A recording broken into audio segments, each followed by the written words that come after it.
Klabu ya soka ya Simba Sports Club ilifanya mkutano wake wa kawaida wa mwaka wa wanachama wote ambao ulifanyika Novemba 30 mwaka 2025.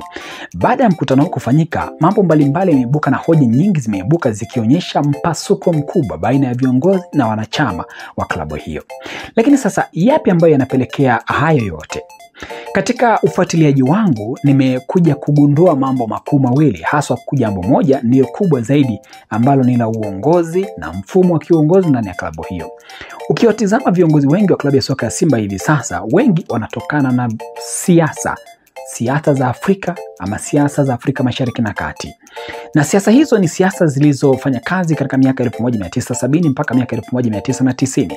Zilizokuwa zikiamini kwamba kiongozi ndiyo mwenye uelewa zaidi, ndiyo mwenye maamuzi yote na ndiye ambaye anapaswa kusema, kushauri na kuagiza badala ya wanachama.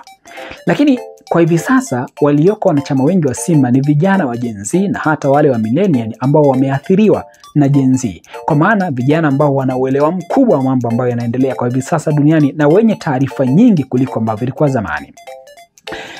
Katika mkutano jana kuna hoja nyingi ziliibuka, ikiwemo watu kuhoji kwamba kwa nini mkutano huu unafanyika kwa namna hii badala hivi, masuala ya fedha kwa nini hajakaguliwa badala ya kuwa yamekaguliwa.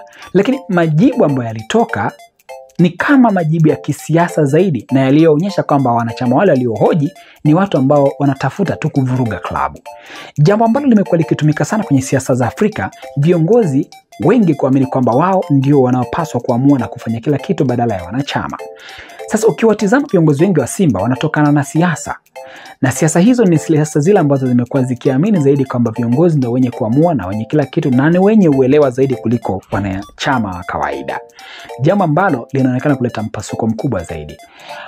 Wasichokifahamu baadhi ya viongozi wa Simba ni kwamba wanaoongoza kwa hivi sasa ni Gen Z, wenye taarifa nyingi na uelewa mwingi na wanaoweza kupata taarifa nyingi mahali popote na wakati wowote watakapokuwa wanazihitaji.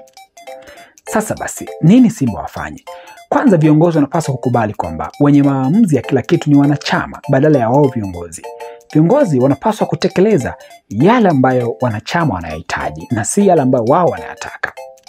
Lakini si hivyo tu, watu wengi uelewa kwa hivi sasa ni mkubwa na si watu wa miaka 80 wenye uwezo wa kuhoji na kuhoji kwa taarifa ambazo wanazo.